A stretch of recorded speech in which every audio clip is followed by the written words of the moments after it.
নমস্কাৰ এই মুহূৰ্তত আহি পৰিছে কেইবাটাও গুৰুত্বপূৰ্ণ খবৰ আৰু এনে ধৰণৰ খবৰসমূহ নিতৌ পাবলৈ আমাৰ চেনেলটো ছাবস্ক্ৰাইব কৰি ভিডিঅ'টোত এটা লাইক কৰি দিবলৈ নাপাহৰিব। তেন্তে বলক দেৰি নকৰি খবৰকেইটা আৰম্ভ কৰোঁ। দৰ্শকসকল দিব লৈছোঁ প্ৰথমটো ব্ৰেকিং নিউজ।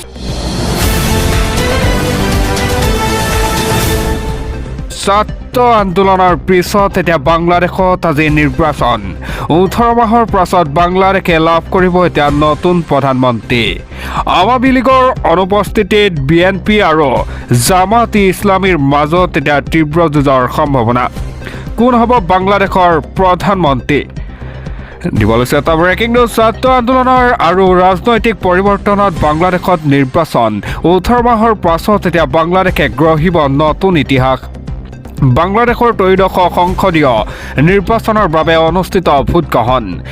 ইউনুছৰ নেতৃত্বত গঠিত অন্তৱৰ্তীকালীন চৰকাৰৰ তত্বাৱধানত অনুষ্ঠিত হৈছে এই নিৰ্বাচন। পুৱা 7:30 পৰা ভোটদানৰ প্ৰক্ৰিয়া আৰম্ভ হয়। বাংলাদেশৰ মুঠ 300খন সংসদীয় আসনৰ ভিতৰত 299খন আসনৰ বাবে আজি চলিছে ভোটদান। 50টা ৰাজনৈতিক দলৰ 1755 গৰাকী প্ৰাৰ্থী আৰু 273জন নিৰ্দলীয় প্ৰাৰ্থীয়ে আগবঢ়াইছে প্ৰতিদ্বন্দ্বিতা। প্ৰাক্তন প্ৰধানমন্ত্ৰী শ্বেখ হাছিনাৰ দল আৱামী লীগ এইবাৰ নিৰ্বাচনী যুঁজত নাই। এটা বাংলাদেশে জাতীয়তাবাদী পাৰ্টি আৰু জামাত ইছলামীৰ মাজত হ'ব যুঁজ। বৰ্তমান পৰিস্থিতি বিএনপিৰ স্থিতি যথেষ্ট মজবুত বুলি জানিব পৰা গৈছে। দলটোৰ নেতৃত্ব দিছে প্ৰাক্তন প্ৰধানমন্ত্ৰী খালেদা জিয়াৰ পুত্ৰ তাৰিক ৰহমানে। 17 বছৰ অন্তত দেশলৈ উভতি অহা 60 বছৰীয়া তাৰিক ৰহমানে নিৰ্বাচনত দলৰ কামান ধৰিছে। এটা জামাত ইছলামীৰ সৈতে বিএনপিৰ পূৰ্বতে মিত্ৰতা আছিল, কিন্তু এই নিৰ্বাচনত দুয়োটা দলেই নিজা নিজা শক্তি প্ৰদৰ্শনৰ চেষ্টা কৰিছে। পৰৱৰ্তী খবৰ জনাব ওলাইছোঁ। মুৰ্ছিদাবাদত বাবৰি মছজিদ নিৰ্মাণৰ শুভ আৰম্ভণি। ইয়াৰ মাজতেই এতিয়া হুমায়ুন কবিৰৰ ডাঙৰ ঘোষণা। আৰম্ভ হ'ব 265 কিলোমিটাৰ বিশাল বাবৰি মছজিদ যাত্ৰা। মছজিদ নিৰ্মাণৰ সমৰ্থনত একত্ৰিত হ'ব এতিয়া লাখ লাখ মুছলমান ৰাইজ। মুৰ্ছিদাবাদত বাবৰি মছজিদ নিৰ্মাণৰ শুভ আৰম্ভণি। 1200 ইমামৰ কোৰাণ পাঠেৰে মছজিদৰ আধাৰশিলা স্থাপন কৰা হ'ব। মছজিদ নিৰ্মাণত একত্ৰিত হৈছে লাখ লাখ ধৰ্মপ্ৰাণ মুছলমান লোক। ইয়াৰ মাজতেই হুমায়ুন কবিৰৰ ডাঙৰ ঘোষণা। আৰম্ভ হ'ব এতিয়া 265 কিলোমিটাৰ জোৰা বিশাল বাবৰি মছজিদৰ যাত্ৰা। পলাশীৰ পৰা ইটাহাৰালৈ চলিব এতিয়া মছজিদ নিৰ্মাণৰ সজাগতাৰ অভিযান। উচ্চতৰ ন্যায়ালয়ৰ নিৰ্দেশনা মানি নিৰ্মাণ হ'ব বাবৰি মছজিদ। বাবৰিৰ যাত্ৰাৰ জৰিয়তে গঢ়ি তোলা হ'ব শক্তিশালী জনমত। মছজিদ নিৰ্মাণৰ বাবে একত্ৰিত হৈছে এতিয়া সমগ্ৰ সমাজ। পৰৱৰ্তী খবৰ। একেলগে 5 শতাধিক লোকৰ বিজেপিত এতিয়া যোগদান। আটাচু নেতাসহ সকলোকে যোগদান কৰে বিজেপিত। বিধায়ক ভাস্কৰ শৰ্মাৰ উপস্থিতিত বিজেপিত বৃহৎ যোগদান কাৰ্যসূচী। নিৰ্বাচনৰ পূৰ্বেই শক্তি বৃদ্ধি পাইছে বিজেপিত। একেলগে 5 শতাধিক লোকৰ বিজেপিত এতিয়া যোগদান। আছু নেতাসহ সকলোকে যোগদান কৰে বিজেপিত। মাঘেৰিটাৰ বিধায়ক ভাস্কৰ শৰ্মাৰ উপস্থিতিত বিজেপিৰ বৃহৎ যোগদান কাৰ্যসূচী। পৰৱৰ্তী খবৰ। বহাগ বিহুৰ পূৰ্বেই ৰাজ্যত হ'ব এতিয়া বিধানসভাৰ নিৰ্বাচন। 17-18 ফেব্ৰুৱাৰীত অসমলৈ আহিব নিৰ্বাচনী আয়োগৰ দল। বিহুৰ পূৰ্বেই নিৰ্বাচন অনুষ্ঠিত কৰিবলৈ আয়োগক আবেদন জনাব এতিয়া ৰাজ্য চৰকাৰে। দিব লৈছে এটা গুৰুত্বপূৰ্ণ খবৰ। বহাগ বিহুৰ পূৰ্বেই ৰাজ্যত হ'ব বিধানসভাৰ নিৰ্বাচন।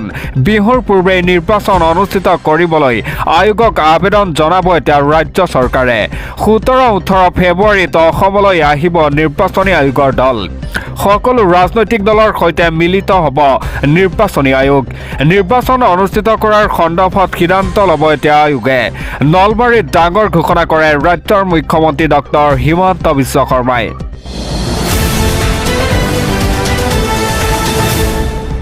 পৰৱৰ্তী খবৰ। SIR আহিলেই আৰু ৰাজ্যত কৰ্তন হ'ব লাখ লাখ ভোটাৰৰ নাম লাখ লাখ সন্দেহজনক লোকৰ নাম কৰ্তন হৈছে তালিকাৰ পৰা ৰাজ্যৰ মুখ্যমন্ত্ৰী ডক্টৰ হিমন্ত বিশ্ব শৰ্মাই ডাঙৰ মন্তব্য কৰে আপোনালোকক সবিস্তাৰে জনাই আছো SIR আহিলেই আৰু ৰাজ্যত কৰ্তন হ'ব লাখ লাখ ভোটাৰৰ নাম লাখ লাখ সন্দেহজনক লোকৰ নাম কৰ্তন হৈছে তালিকাৰ পৰা এয়া মাত্ৰ আৰম্ভণিহে SIR আহিলে আৰু নাম কৰ্তন হ'ব SIR নামত বহু অভিযোগ উত্থাপন হৈছিল অভিযোগৰ পিছতেই ভোটাৰ লিষ্টৰ পৰা বহু মানুহৰ নাম কটা গৈছে বিজেপিৰ কাৰ্যকৰ্তাৰ অভিযোগৰ ভিত্তিত লাখ লাখ সন্দেহজনক লোকৰ নাম কৰ্তন হৈছে বাংলাদেশী মিয়াৰ বিৰুদ্ধে এই যুদ্ধ অব্যাহত থাকিব এটা মুখ্যমন্ত্ৰী ডক্টৰ হিমন্ত বিশ্ব শৰ্মাই কৰিছিল ডাঙৰ মন্তব্য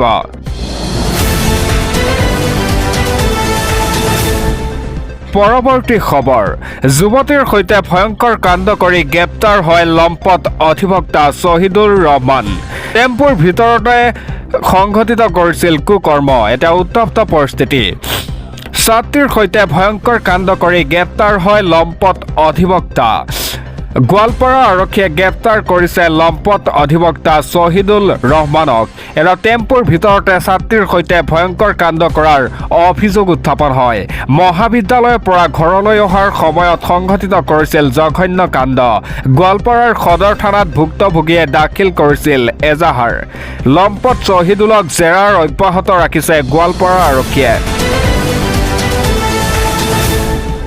পৰৱৰ্তী খবৰ বৈশিষ্ট্যত ভয়ংকৰ ডকাইতি কাণ্ড মাষ্টাৰমাইণ্ড পাপু প্ৰসাদক এতিয়া গ্ৰেপ্তাৰ কৰে 10 লক্ষাধিক টকাৰ অলংকাৰ উদ্ধাৰ কৰা হৈছে পাপু প্ৰসাদৰ পৰা দিবলৈছে এটা ব্ৰেকিং নিউজ মহানগৰীত গ্ৰেপ্তাৰ হ'ল কুখ্যাত চোৰ গেং বৈশিষ্ট্যত ভয়ংকৰ ডকাইতি কাণ্ডৰ মাষ্টাৰমাইণ্ড পাপু প্ৰসাদক গ্ৰেপ্তাৰ কৰে বৈশিষ্ট্য আৰক্ষীয়ে অভিযান চলাই গ্ৰেপ্তাৰ কৰে পাপু প্ৰসাদক ডকাইতৰ গেংটোৰ পৰা জব্দ কৰে 10 লক্ষাধিক টকাৰ সোণৰ অলংকাৰ মঙলবাৰে বৈশিষ্ট্যৰ ছাগলপাৰা আৰু লখৰাত মানুহ নথকা ডকাইতৰ দলটোৱে সংঘটিত কৰিছিল ডকাইতি কাণ্ড ছাগলপাৰাৰ কাজল কুমাৰী আৰু লখৰাৰ পৰমেশ্বৰ ভট্টাচাৰ্য নামৰ লোক দুজনৰ ঘৰত চলাইছিল ডকাইতি ডকাইত পাপু প্ৰসাদৰ নেতৃত্বত 3 কিশোৰে সংঘটিত কৰিছিল ডকাইতি কাণ্ড পৰৱৰ্তী খবৰ হিন্দু বসতি অঞ্চলত ধৰা পৰিল নিষিদ্ধ মাংসৰ সৰবৰাহ ঘটনাক কেন্দ্ৰ কৰি এতিয়া উত্তপ্ত পৰিস্থিতি আৰক্ষীৰ জালত পৰিছে ইজাজুল হক আৰু মাজিদুল হক দিবলৈছে এটা গুৰুত্বপূৰ্ণ খবৰ হিন্দু বসতি অঞ্চলত ধৰা পৰিল নিষিদ্ধ মাংসৰ সৰবৰাহ নিষিদ্ধ মাংসক কেন্দ্ৰ কৰি উত্তপ্ত পৰিস্থিতি স্থানীয় ৰাইজে হাতে লোতে ধৰিলে 2 সৰবৰাহকাৰীক সৰবৰাহকাৰীকেইটা ইজাজুল হক আৰু মাজিদুল হক সোণাপুৰৰ সমতা তুলসী নগৰত এই ঘটনাটো সংঘটিত হয় নতুন বস্তি নামেৰে সন্দেহযুক্ত নাগৰিকে ভূমি দখলৰো অভিযোগ উত্থাপন কৰে আৰক্ষীক বিহিত ব্যৱস্থা গ্ৰহণৰ আহ্বান জনায় ৰাইজে পৰৱৰ্তী খবৰ এটা ব্ৰেকিং নিউজ আহি পৰিছে চকুৰ সন্মুখতেই খহি পৰিল লোহাৰ দলং ভাগি কেইবাখনো বাহনৰ সৈতে অঘটন ঘটনাস্থলীত উপস্থিত হৈছে আৰক্ষী আৰু CRPF বাহিনী এটা উত্তপ্ত পৰিস্থিতি দিবলৈছে এটা ব্ৰেকিং নিউজ চকুৰ সন্মুখতেই খহি পৰিল লোহাৰ দলং ভাঙি নদীত পৰিল কেইবাখনো বাহন অটো মিনি ট্ৰাক 2খন এল্টো বাহন কেইবাখনো বাইক আৰু ডাম্পাৰ পৰিল নদীত ঘটনাস্থলীত উপস্থিত হৈছে CRPF আৰু অগ্নি নিৰ্বাপক বাহিনী লগতে চিকিৎসক আৰু আৰক্ষীৰ দল ঘটনাস্থলীত এতিয়া হাহাকাৰ পৰিস্থিতি দিবলৈছো পৰৱৰ্তী খবৰ অসমৰ বাবে 14 ফেব্ৰুৱাৰীত হ'ব ঐতিহাসিক দিন উজনিৰ আকাশত উৰিব এতিয়া ৰাফেল সুখয়কে ধৰি শক্তিশালী ফাইটাৰ জেট অসমবাসীয়ে লাভ কৰিব কেইবাটাও নতুন উপহাৰ অসমৰ বাবে 14 ফেব্ৰুৱাৰী হ'ব এতিয়া ঐতিহাসিক দিন 14 ফেব্ৰুৱাৰীত অসমলৈ আহিব প্ৰধানমন্ত্ৰী নৰেন্দ্ৰ মোদী দিল্লীৰ পৰা পুনে 9:50 চাবুৱালৈ যাব এতিয়া প্ৰধানমন্ত্ৰীগৰাকী মৰাণৰ ইমাৰ্জেঞ্চি লেণ্ডিং ফিল্ডত অৱতৰণ কৰিব প্ৰধানমন্ত্ৰীৰ বিমান আধা ঘণ্টাৰ ভিতৰত 16খন বিমান উৰিব মৰাণৰ আকাশত ৰাফেল সুখয় আদি যুদ্ধ বিমান অৱতৰণ কৰিব মৰাণৰ আকাশত কেৱল গাড়ী নহয় মৰাণৰ ৰাষ্ট্ৰীয় ঘাইপথত নামিব এতিয়া ফাইটাৰ জেট মৰাণৰ ৰাষ্ট্ৰীয় ঘাইপথৰ পৰাই পোনে পোনে প্ৰধানমন্ত্ৰীগৰাকী আহিব এতিয়া গুৱাহাটীলৈ 1 বজাত প্ৰধানমন্ত্ৰীয়ে মুকলি কৰিব উত্তৰ গুৱাহাটীৰ সংযোগী দলং প্ৰধানমন্ত্ৰীগৰাকীয়ে নিজেই পৰিদৰ্শন কৰিব এই অত্যাধুনিক দলংখন লাচিত ঘাটৰ পৰা প্ৰধানমন্ত্ৰীয়ে IIM গুৱাহাটীৰ বগৰাত নিৰ্মিত অস্থায়ী কেম্পাছ উন্মোচন কৰিব জ্যোতিৰাদিত্য সিনহাই এডভান্সটেজ অসমত উল্লেখ কৰা ডাটা চেণ্টাৰ শুভ উদ্বোধন কৰিব প্ৰধানমন্ত্ৰীগৰাকীয়ে 2 বজাত খানাপাৰাৰ বিজেপিৰ বুথ সন্মিলনত অংশগ্ৰহণ কৰিব প্ৰধানমন্ত্ৰীগৰাকী